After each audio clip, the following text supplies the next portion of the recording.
శ్రీమద్ రామాయణం సుందరకాండం 37వ సర్గం.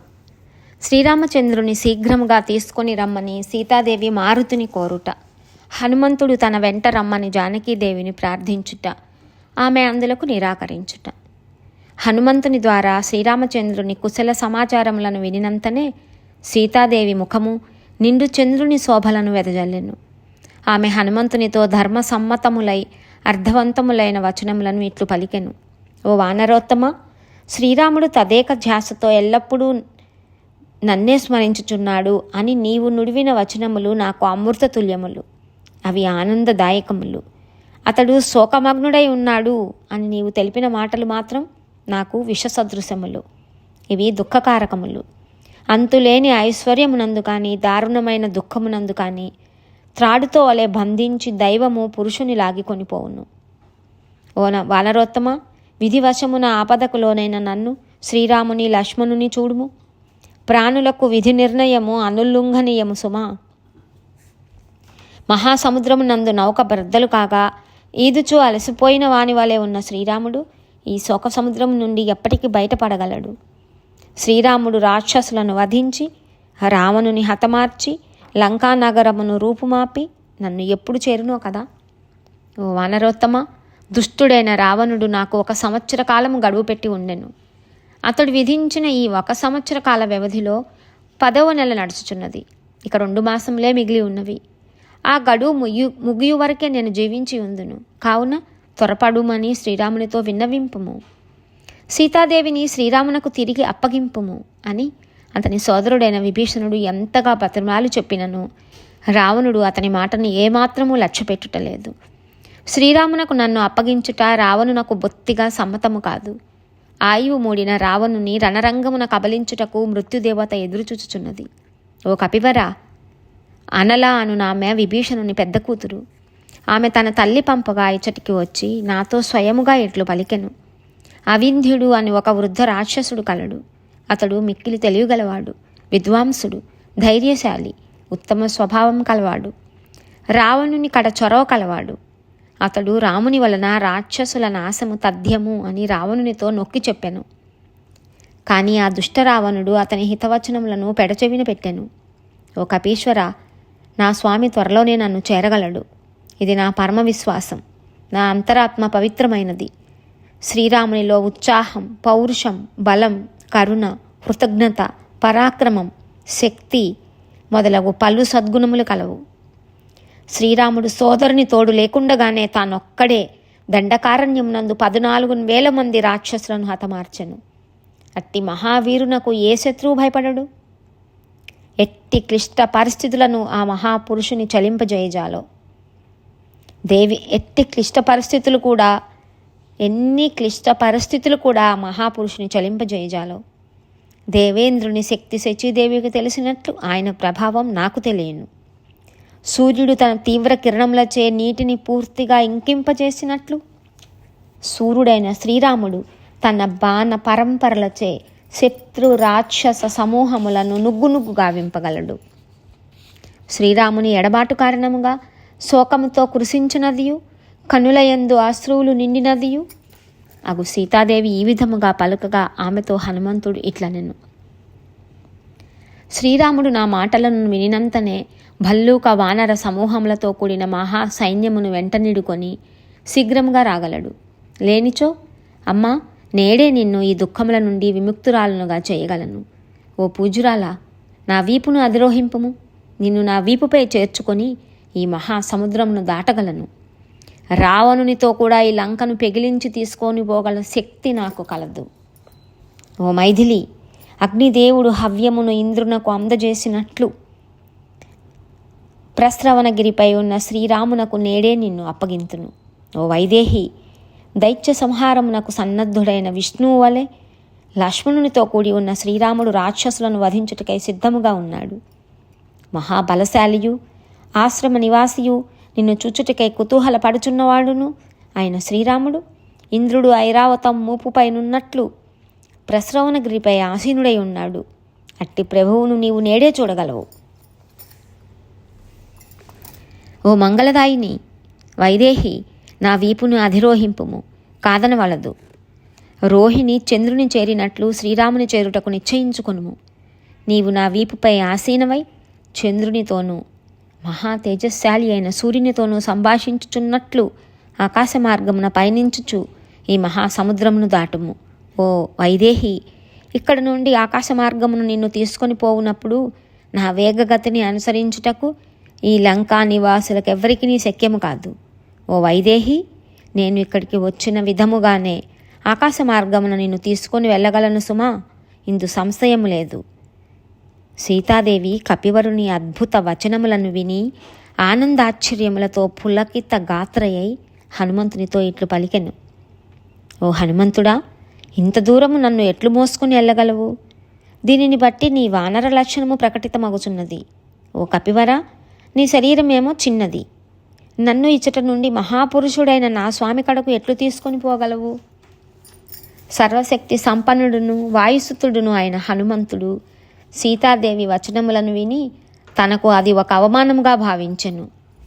సీతాదేవి నా బలమును కానీ ప్రభావమును కానీ ఎరుగదు.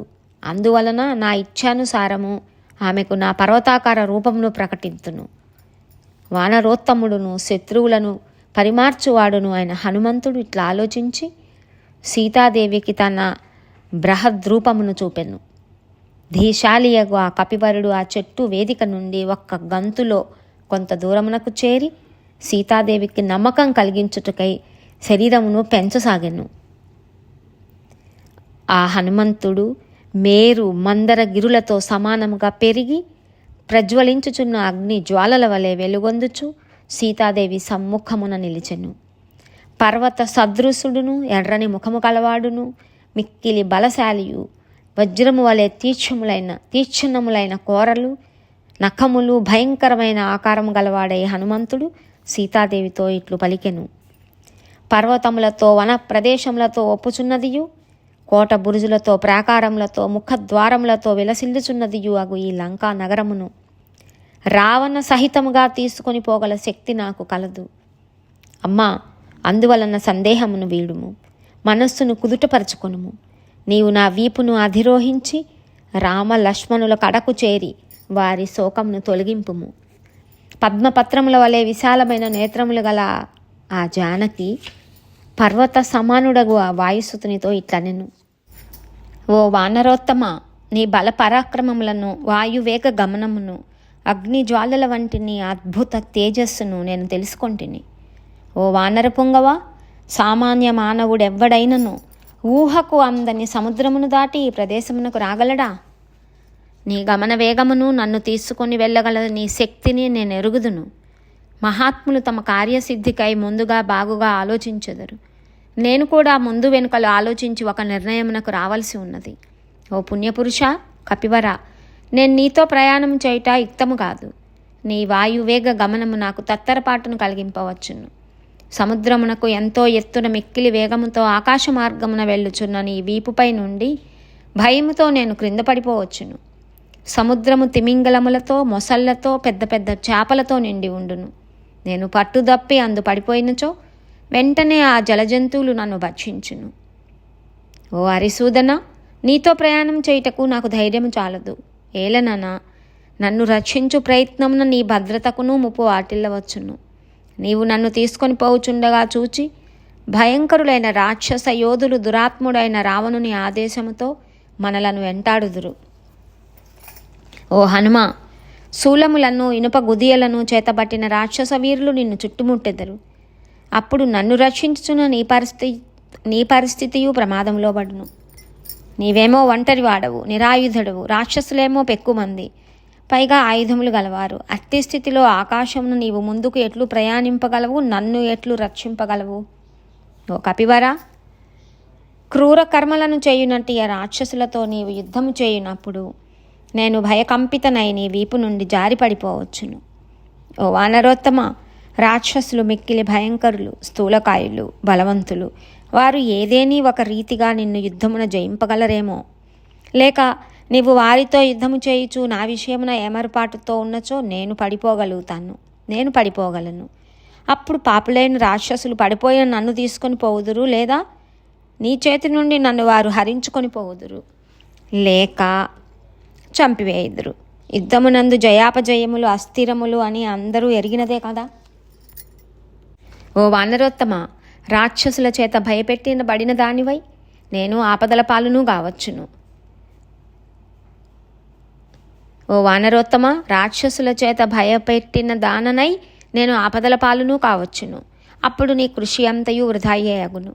రాక్షసులనందరినీ చంపివేయుటకు నీవు మిక్కిలి సమర్థుడవే కావచ్చును. రాక్షస యోధులనందరినీ నీవే చంపి నన్ను తీసుకుని పోయినచో శ్రీరాముని కీర్తికి భంగము వాటిల్లును.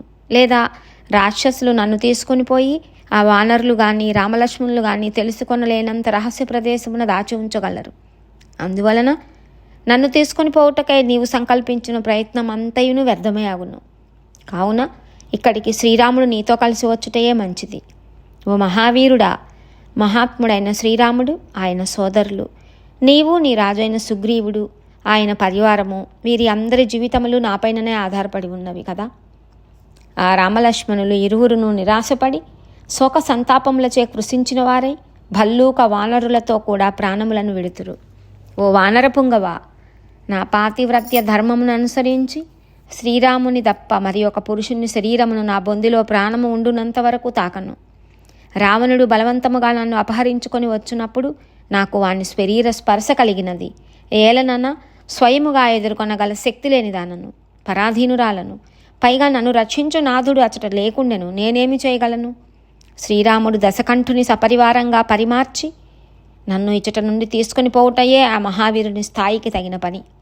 రణరంగమున శత్రు సమూహములను నుగ్గు గావించు ఆ మహాత్ముని పరాక్రమ వైభవములను వినుటయే కాక నేను స్వయముగా చూచి తిని. దేవతలలో, గంధర్వులలో, నాగులలో, రాక్షసులలో ఎవ్వరునూ శ్రీరామునకు సమరభూమి యందు సాటికాగల వారెవరూ లేరు. శ్రీరాముడు అద్భుతమైన ధనస్సు కలవాడు, మహాబలశాలి, పరాక్రమమున దేవేంద్రుని మించినవాడు. వాయువు తోడై మహాజ్వాలలతో మీదికెగయు అగ్నివలే లక్ష్మణుడు తోడై తేజరిల్లుచుండేడి ఆ మహావీరుని చూచి సంగ్రామ రంగమున ఎదురుగా నిలబడగలవాడెవ్వడు? ఓ వానరోత్తమ, యుద్ధమున శత్రువులను మర్దించు శ్రీరాముడు లక్ష్మణ సహితుడై బాణములనడి కిరణములను విరజిమ్ముచు ప్రళయకాల సూర్యుని వలె తేజరిల్లుచు కథన రంగమున మదించిన దిగ్గజము వలె నిలచి ఉన్నప్పుడు ఆ వీరుని ఎదుర్కొనగల యోధుడెవ్వడు? కావున ఓ కపివర, లక్ష్మణునితో వానర సమూహములతో కూడి ఉన్న నా స్వామిని వెంటనే ఇచ్చటకు తీసుకొని రమ్ము.